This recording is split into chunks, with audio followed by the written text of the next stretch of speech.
Hey folks, welcome back to the Portable Gamer, welcome back to European Truck Simulator 2, and welcome back to, I think we're about 2/3 of the way on our trip from Stavenger up to Dombås, right? We came, I believe, all the way down through here. Yeah, we must have, because this isn't highlighted.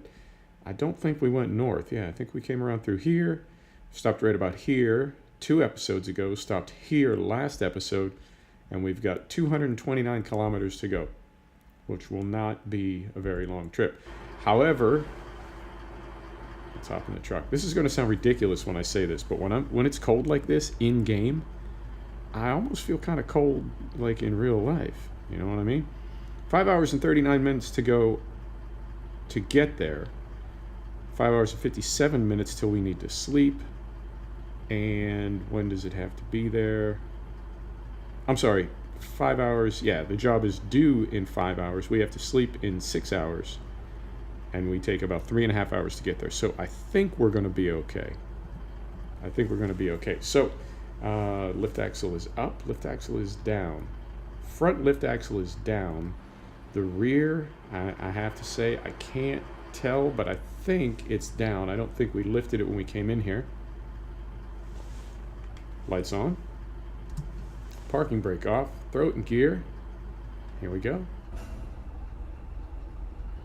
Beautiful. So yeah, I don't think we need to sleep before we get there, and I don't think we could be on time if we did sleep. So let's just roll it. And I will pick up the pace a little bit, because what I've noticed is with Frosty, I tend to drive more carefully, and the jobs tend to be, if not late, then close to it. We're taking too long, we're going too slow. But that's just me trying to be a safe truck driver in the snowy mountains of Scandinavia, as you do. I think the same thing happened to us in Iceland, where it's always snowy. So yeah, man, it's Super Bowl Sunday here in America. I don't know if you follow American football where you are. I'm guessing if you're an American, you probably do, as many do, most do, but I know some people overseas do as well. So yeah, Super Bowl Sunday, and my beloved Steelers are getting ready to win their 7th Super Bowl. They're not. They're not. They're playing golf somewhere. They're definitely not playing football today. Oh, I am heartbroken. But you know what? It was a nice run. That 10-year run they had, 12-year run, playoffs every season. It's time to start rebuilding, I think. Ben Roethlisberger cannot last forever the way he takes a beating. So that's life, man. That's life. As long as the Patriots don't get 6. That's a tough one. I mean, records are made to be broken. It's going to happen, but not today. Not today. Didn't happen last year. Hopefully it won't happen this year. But so it goes. And you know what? If it does, it's not a big deal. It's not a big deal. There are things in this world to get upset about, to get angry about. Sport is not one of them. It really isn't. You can take it seriously, but don't get upset about it. It's not worth getting upset about. So, it's Sunday where I am. I'm in my new Airbnb. It's fantastic. It's a condominium in one of these high-rise loft buildings. Gorgeous. Gym. There's a little plaza down below. I don't know what you'd call it. It's like a little, it's like a little plaza. And I guess it's sort of intended for, I don't know. But it's retail, and it's kind of everything you would need in your life, but it's like sort of in the courtyard of this condominium complex, this condominium high-rise. So it's nice. Want a cup of coffee? Take the elevator down to the plaza, get yourself a cup of coffee. There's a fantastic coffee shop there. A little drugstore for your sundries, sports bar, pizza shop, dry cleaner. You know, all the things you would need. And it's a fantastic place, too. It's gorgeous inside. It's gorgeous outside. Airbnb, man. Hit or miss. Last month was a miss. This month, definitely a hit. I'm very, very pleased about where I'm going to spend the next 30 days. Or 28 days, I guess. February is a short month. So, yeah, that worked out. The cold snap ended. It's back up in the 50s Fahrenheit, where I am. And that's nice after being down in the teens. And it's weird because in California, I live in the mountains, but they're not terribly cold. I mean, there's a ton of snow. Tahoe gets like 15, 20, 30 feet of snow a year, but it's not terribly cold when it snows. I think it has something to do with that Pacific monsoon. That looked really reckless. It was not. It was just me setting up for this traffic circle, believe it or not. So yep, cold snap has ended. I don't know. I always feel like every day after February 1st is one day closer to spring, even though February is still definitely winter. And if you're in the mountains, which unfortunately at the moment I am not, but if you're in the mountains, February is definitely winter.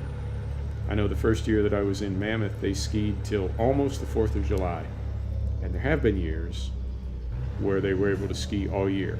It wasn't pretty, it wasn't good snow. By June, by July, it is not good snow to ski in. But if you're one of those people that, almost everybody that I knew in Mammoth and Tahoe, which are both big ski towns, almost everybody that I knew personally in the skiing and mountain bike community were people that got 100 days of skiing in per year. And when you think, an avid skier is somebody that might get out like 8 or 10 weekends per winter. Because figure how many weekends are there in winter? Say 16. Say winter is 4 months long, and you have to drive a little ways to get to a resort. If you ski 8 weekends or snowboard, 8 weekends out of 16, that's half. And when you think about things like holidays, maybe it's a holiday weekend, Christmas weekend, New Year's weekend, you can't get to the resort because you're going to be with family or whatever. When you think how many of those weekends you wouldn't be able to ski even if you could ski, I think that made sense. Then the idea of skiing 8 weekends per year to most people is like, God damn, you ski a lot. And 8 weekends would represent, say, 16 days of skiing. And you have these people that live in resort towns that ski literally 100 days a year, But then you think about myself in the cycling community, in the mountain bike community, to ride 5,000 miles a year. And I think there are people that have not ridden a bicycle 5,000 miles in their lifetime. Okay, they're not cyclists, but then there are cyclists, and they don't ride 5,000 miles in a year. They don't even come close, and yet they think of themselves as an avid cyclist. They're out all the time. But out all the time to them is, once or twice a week, and as an avid cyclist, you're riding 5 or 6 days a week. You're commuting, on a bike. So it's different for everybody. But to think that people would ski on bad snow in June and July and August for the years that they were able to stay out all season, they would rather ski on bad snow just to be skiing in the summertime because that's how much they love it. That is definitely being passionate about an activity. I don't know what you call it at that point. I guess it's a sport. Skiing obviously is a sport, but at that point, it's more than a hobby. It's like a thing. It's like a thing you do. So anyway, as always, we've gone far afield in our conversation, but that happens when you're driving a truck. That happens when you're driving anything. Late at night, you just start shooting the breeze, as you do. So, not a lot going on. There's a couple new sims dropping. Dirt Rally 2, I think. And that's really the only one I've seen. There's a new combat flight sim. And unfortunately, the name escapes me at the moment. And I think I might check it out. But again, and I said this in the ATS video that I just did.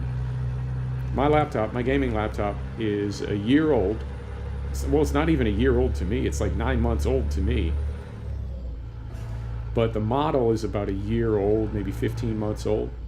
Was not a rocket ship to begin with, but it's definitely an adequate machine. I love it. It's the best gaming system I've ever owned, probably because it's the most recent.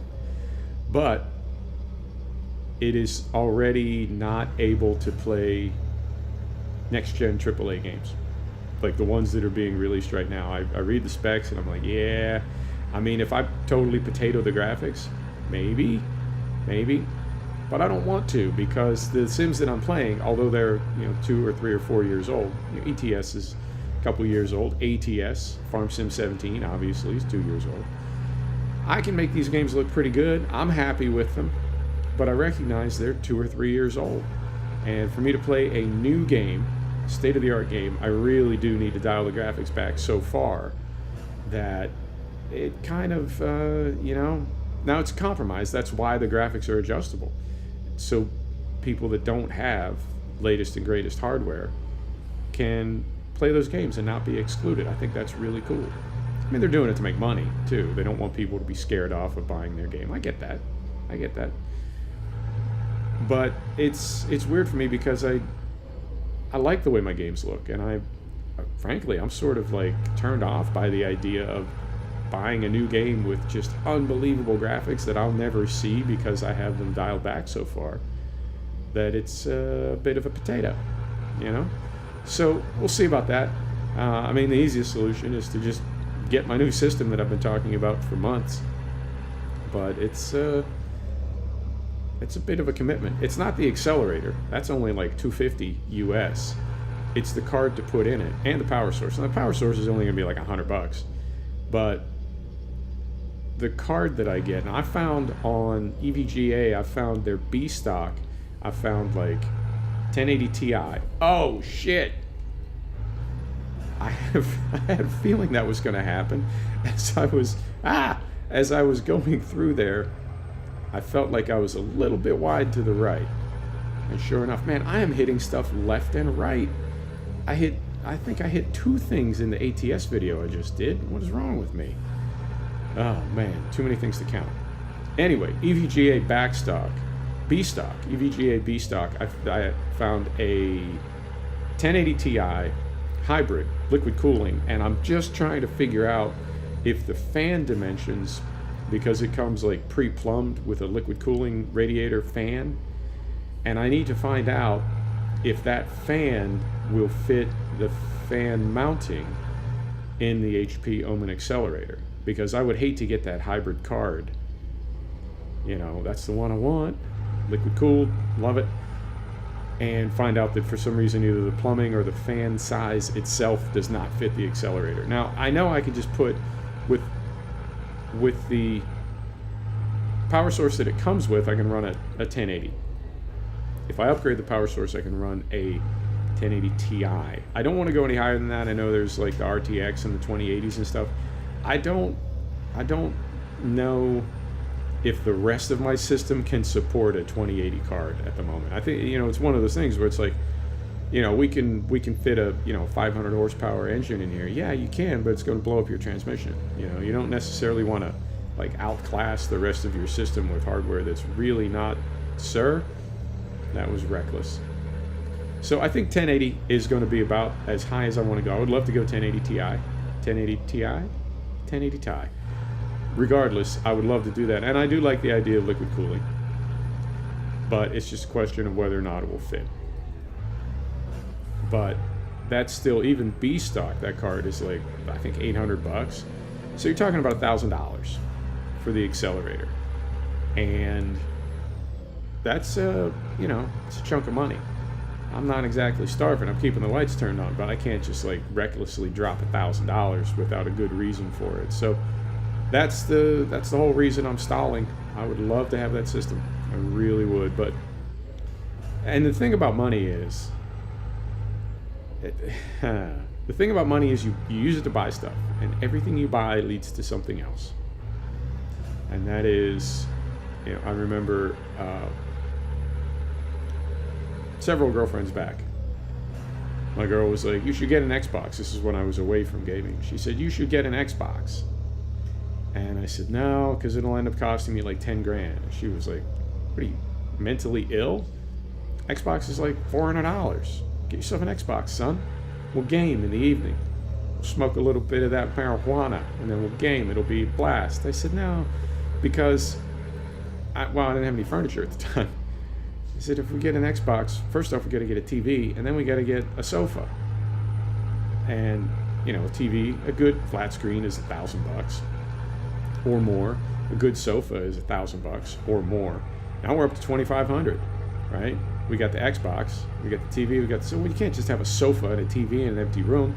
You look like a lunatic. You got to get yourself a coffee table, a couple end tables, a couple lamps, a throw rug, and a surround sound system. There you go. 10 grand. I mean, you're talking 5 grand just for the audio. So everything leads to something else. And the thing about that system is, yeah, it'd be $1,000 to upgrade. But it would also open me up to a whole bunch of games that I've been putting off getting, right? X-Plane, and I would need to expand because I have DCS. I have the DCS base game, which is free, but I would then need to spend like $50 a piece to buy a bunch of planes. So it's probably, realistically, it's probably another $1,000 that I would spend. Because if I get into DCS, if I start expanding that, then I need to get the good Thrustmaster crazy 2-piece joystick, right? And everything just leads to something else. So I don't know, man. I'm trying to be smart. Trying to be smart. Doesn't always work. But I'm trying to be smart. I don't know, man. The thing about, like, if you follow the channel, you know my struggles with materialism. And the thing about materialism is, I guess it's a little bit like alcoholism. You know, you can say you're managing it, but an argument could be made that if you haven't managed it down to zero, then you're not managing it, you're just doing it, you know? So I think the idea of, you know, I have such a handle on materialism that I only buy a little bit of stuff. And it's like, okay, well, then maybe you don't have a handle on materialism because you're still buying stuff. And part of it is, you know, if you live in Western culture, you need to buy stuff. You got to buy stuff. You need stuff. You know, groceries and furniture and, you know, soap. You got to buy stuff. And I feel like the question always is, yeah, how much stuff do you have to buy versus how much stuff you want to buy? And I guess what I'm saying about materialism is if you ever buy anything that you just want to buy, that you don't need, then maybe you don't have a handle on materialism. So I'm really, like, that's something that I'm super mindful of. And I guess for me, the way to have a handle on materialism is to really not buy anything. And I know I do buy stuff, so I'm sort of contradicting myself, but I just feel like for me, you know, because I'm aware that I don't necessarily have that dialed the way I want it to, that I should probably, you know, err on the side of caution and really keep things to a minimum, because I feel like I could easily just go buck wild at any second. I think I see our spot here. Oh, this is pretty. Little town in the country. Oh, how the hell are we supposed to get in there? Well, this trailer doesn't really fit anywhere.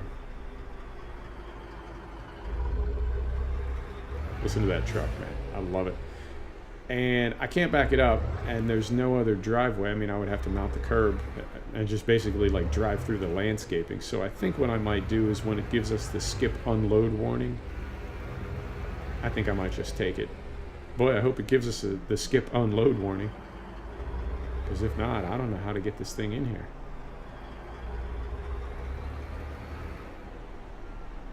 And now I've pulled in so far looking for the skip load that I feel like we might be stuck. All right, so can we, well, first let's do this. Let's get our lift axles up.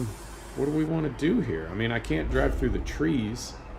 I thought I could mount the curb, but looking back at it, we'd have to drive through a tree, and we are definitely not getting that skip unloading. Okay. Let's just drive in a big circle like a crazy person.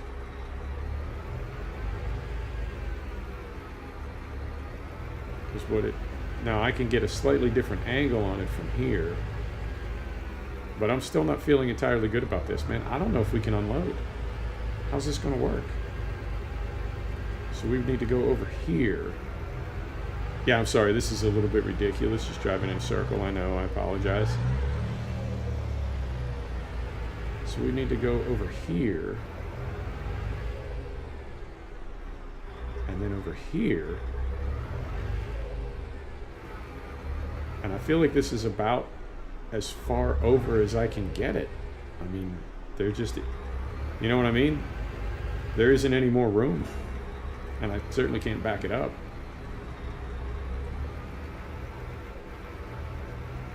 Let's see if we get the T.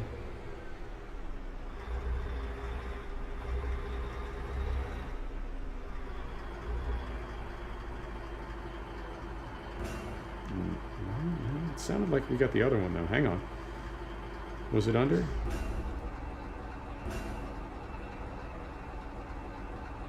No, I don't think it's going to give it to us. And it's not giving us the other one. What the hell, man? I'm going to pull forward a little bit more.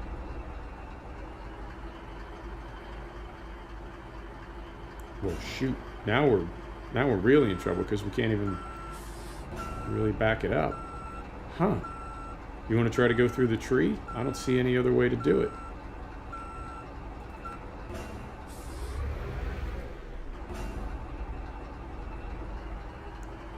So we're going to have to go out on the highway and then try to go through the trees. That just feels so hokey and half-assed. But what else can we do?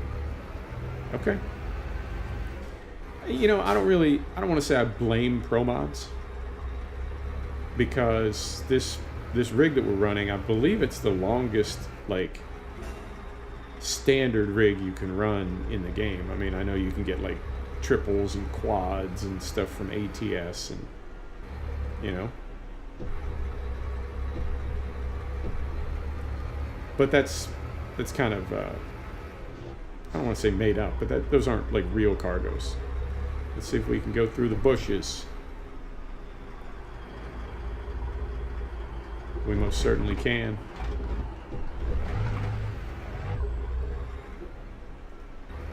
Let's see if this gives it to us. If not, I don't know what to do.